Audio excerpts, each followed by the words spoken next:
The bite of winter gnawed at her, a relentless predator with teeth of ice. Alara lay sprawled beneath the skeletal embrace of a pine, the snow a shroud against her tattered bridal gown. The lace, once pristine, was now stained with earth and a darkening crimson bloom near her left side, where the snagged branch had torn through fabric and flesh. Her breath hitched, each shallow gasp a searing blade in her lungs. Above, the sky pressed down, a slate-gray ceiling, promising more snow, more cold, more desolate silence. She had fled blindly, driven by a primal terror and a desperate need for freedom, away from the arranged union, away from the grasping hands and the cold, judging eyes. Now, freedom was a bitter draught, a prelude to a lonely end in this unforgiving wilderness. The cold seeped into her bones, slowing her thoughts, numbing the pain to a dull throb.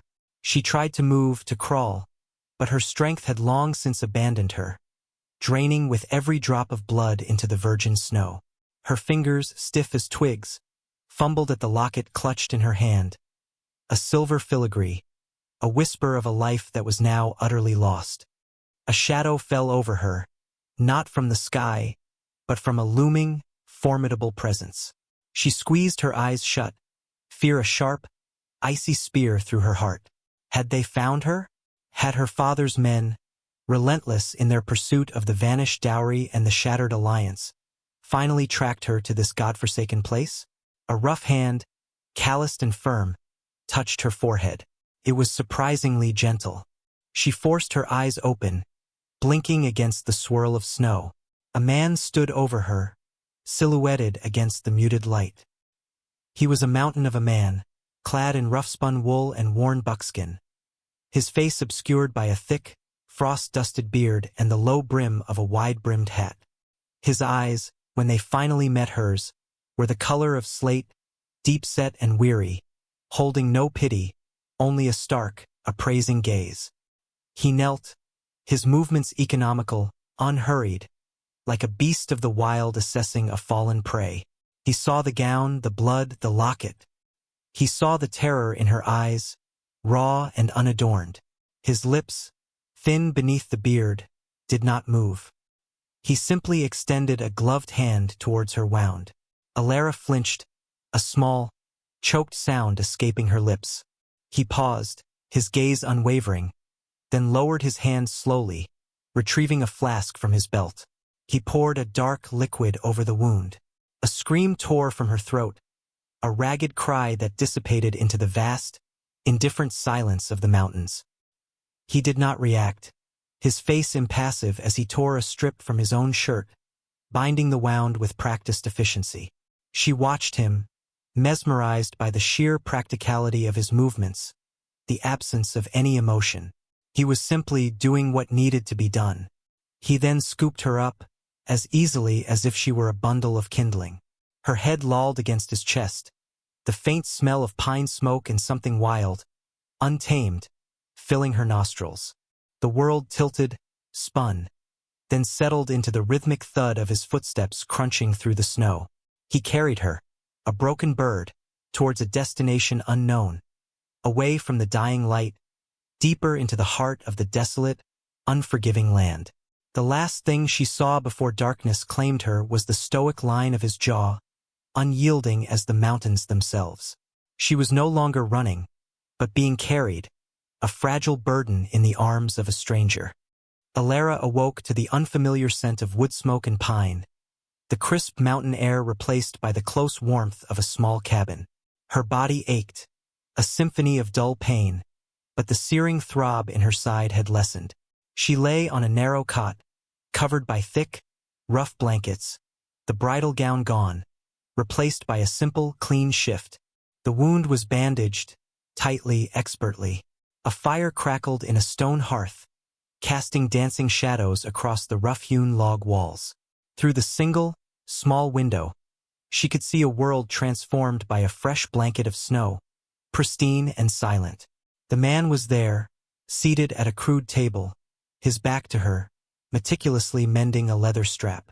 His movements were slow, deliberate, each stitch a testament to patience. Silas.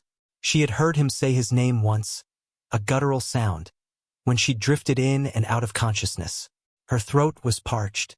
She tried to sit up, a gasp escaping her lips as pain flared. Silas paused, his large hands still, then slowly turned. His gaze swept over her, assessing. He did not speak, but rose and poured water into a tin cup, offering it to her. She took it with trembling hands, the water cool and pure, an elixir. He watched her drink, his expression unreadable. Days bled into a week. Elara remained largely confined to the cot, her strength returning in halting increments. Silas moved about the cabin like a silent shadow, attending to chores, chopping wood, mending traps, preparing meager meals of stew or dried meat. He spoke little, his words curt, functional. Drink this, eat, rest. There were no questions about her past, no demands for explanations. This silence, initially unsettling, slowly became a strange comfort. It was a stark contrast to the relentless questioning and judgment she had endured her entire life.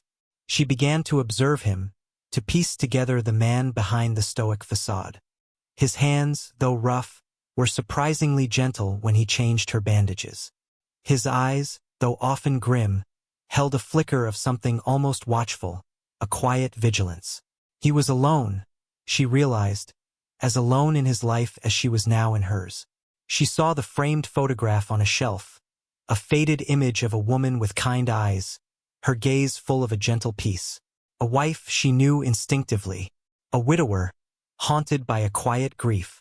His cabin was sparse, neat, a testament to a life lived simply, by necessity. He hunted, fished, survived. And now, he tolerated her presence, a foreign object in his solitary world. The initial fear of him, the stranger who had found her, began to dissipate, replaced by a cautious curiosity, then a grudging respect. He was not kind in the way people spoke of kindness, but he was good in the way the mountains were good, unyielding, honest, providing what was needed to survive. One afternoon, a sharp rap echoed from the cabin door, startling Elara. Silas froze, his hand dropping to the axe leaning against the wall. His eyes, quick and sharp, met hers, a silent warning. The knock came again, louder this time. Silas moved to the door, his movements fluid despite his size, the axe held loosely. He opened it a crack. A man stood on the threshold, a trapper Elara had seen briefly at the edge of the woods a few days prior, his face ruddy from the cold, his gaze curious. "Silas, old friend," the trapper boomed, his eyes lingering on the cabin's interior, on Elara, barely visible in the shadows. "Heard you had some company. What brings a lady to your neck of the woods?" Silas's voice was low, devoid of inflection. "She's ill. Taking her to the market for a doctor. Soon as she's fit." The trapper's eyes narrowed, a knowing glint in them. "A pretty thing like that out here? Folks might say a man could claim her. Found her, did you?" The air in the cabin thickened. Elara felt a fresh wave of vulnerability, a chilling reminder that her past, her status as a runaway, was a story waiting to be told, her freedom a fragile illusion. Silas's grip tightened on the axe. "She's under my roof," he stated, his voice a quiet rumble that carried an unmistakable edge of warning. "And she'll leave with me. Don't spread idle gossip, Elias. It won't do you good," the trapper grunted, his gaze shifting from Elara to Silas's unyielding stance. He sensed the unspoken threat, the raw protectiveness that had coiled in the normally reserved man. All right, he conceded, raising his hands in a placating gesture. "Just checking in is all. Cold out here. Be careful, Silas." He backed away, his eyes still flickering with suspicion, then turned and disappeared into the snowy woods. Silas closed the door slowly, his shoulders slumping infinitesimally, the tension in the cabin gradually receding. Elara watched him, a new emotion stirring within her: gratitude, fierce and unexpected. He had not abandoned her. He had not betrayed her. He had stood between her and the prying eyes of the world, a silent, formidable guardian. The market. The word echoed in her mind, no longer a beacon of rescue but a potential trap. Yet, she knew she could not stay hidden forever. The cabin, Silas's home, was a temporary refuge. The wound was healing, her strength returning. The time to face the world, however daunting, was approaching. A quiet understanding passed between them, unspoken but profound. The journey to the market would be fraught with more than just the dangers of the trail. It would be a journey into her past, and into an uncertain future that they would now, somehow, face together. The journey to the market town was a brutal test of Alara's renewed strength. Days of relentless travel, the cold biting through their layers, the winding mountain paths treacherous beneath foot. Silas led the way, his pace steady, unyielding, a testament to his rugged endurance. Alara, though still weak, pushed herself, spurred on by a stubborn will she hadn't known she possessed. She had shed the last remnants of the helpless bride, replacing them with a quiet determination. She rode the old mule Silas provided, her eyes scanning the horizon, her ears tuned to every distant sound. Her mind, once consumed by fear and despair, now focused on practicalities.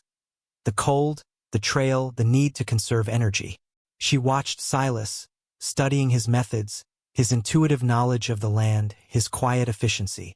She learned to read the subtle shifts in his expression, the tightening of his jaw, the slight narrowing of his eyes that signaled danger or caution. There was a quiet dance between them, a wordless communication built on necessity and shared hardship. They spoke little, their few exchanges terse, practical. Yet, a silent understanding grew, an unspoken acknowledgement of their mutual dependence. She trusted him not blindly, but with the pragmatic faith of one survivor in another. He had carried her, healed her, shielded her. He had given her a chance. The first sight of the market town, nestled in a valley, brought a strange mix of relief and trepidation. Smoke curled from chimneys, the distant clamor of voices and commerce drifting on the cold air.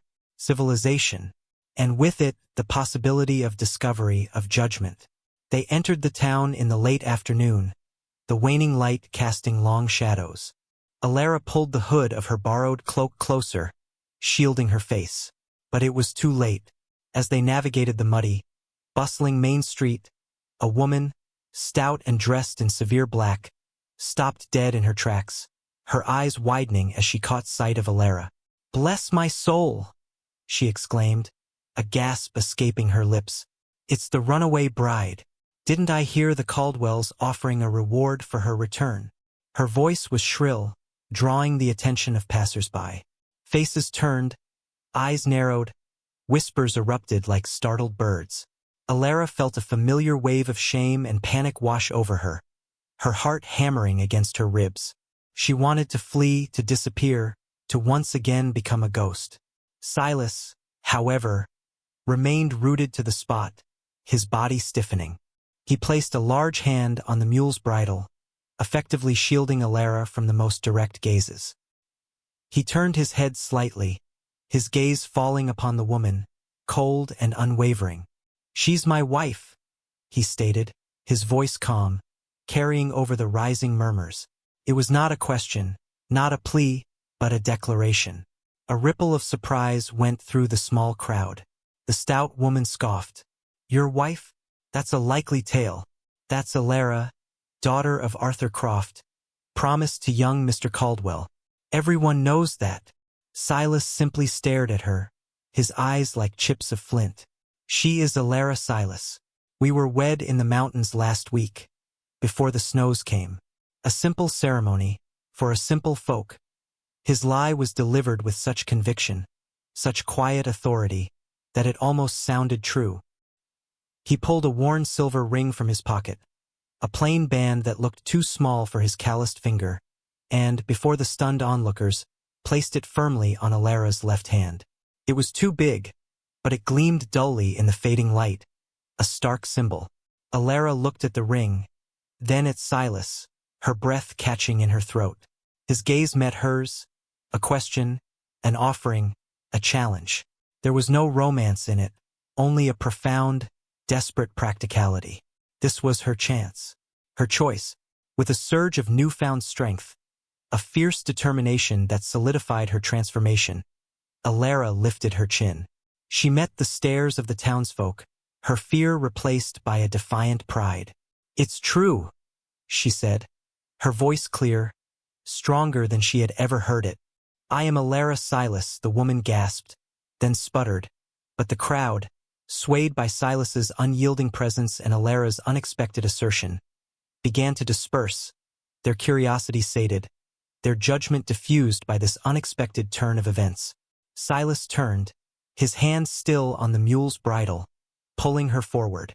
"Come," he said, his voice softer now, meant only for her. "We have business to attend to, and then a parson to find." Before nightfall, the lie had become a promise, a necessary truth that bound them together. The parson was a stooped, kindly man with rheumy eyes and a cough that rattled his chest. He looked at Silas, then at Alara, noting the plain ring already on her finger, the quiet exhaustion in their eyes, and asked no questions. The ceremony was brief, held in the drafty parsonage, with only the parson's wife as a witness. There were no vows of undying love, no grand pronouncements, only a simple exchange of names, a solemn nod of their heads, and the parson's quiet blessing. When it was done, Silas simply placed a few coins on the table and turned to leave. Alara followed, a strange sense of unreality settling over her. She was married to Silas, the man who had found her, saved her, and now claimed her. The market buzzed around them, but the fear that had clung to Alara like a shroud had finally lifted. She was no longer Alara Croft, runaway bride, a prize to be hunted, a scandal to be whispered about. She was Alara Silas. The name, simple and strong, settled on her shoulders like a well-worn cloak, a promise of a new identity, a new beginning. They spent the remainder of the afternoon gathering supplies. Flour, salt, coffee, a new axe head for Silas, and for Alara, a sturdy pair of boots and a thick wool dress, practical and warm. There was no longer any need for a fragile disguise.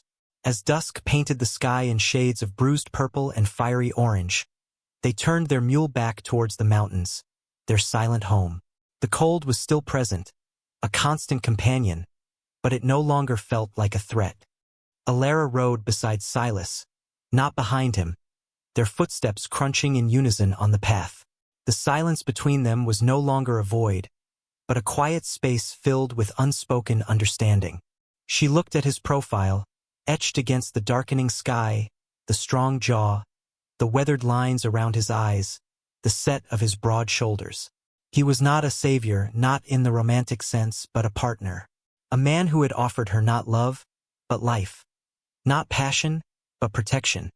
Not soft words, but solid ground. And in that, she realized, there was a profound and enduring kindness.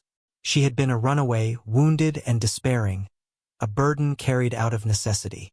Now, she was a woman forged in the crucible of hardship, resilient and strong, walking side by side with the man who had seen past her vulnerability to the strength she possessed. As the first stars pricked through the twilight, Silas glanced at her, a fleeting, almost imperceptible turn of his head. His eyes met hers, and in their depths, for the first time, Alara saw not just stoic resolve, but a glimmer of something akin to acceptance, perhaps even a quiet contentment. He did not smile, but a subtle softening around his eyes spoke volumes.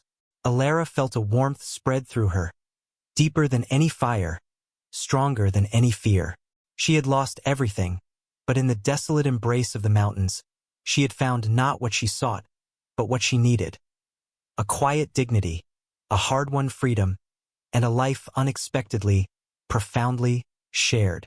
The path ahead was long, uncertain, and undoubtedly arduous. But she was no longer alone, and for the first time in a very long time, Alara Silas looked towards the horizon not with dread, but with a quiet, enduring hope.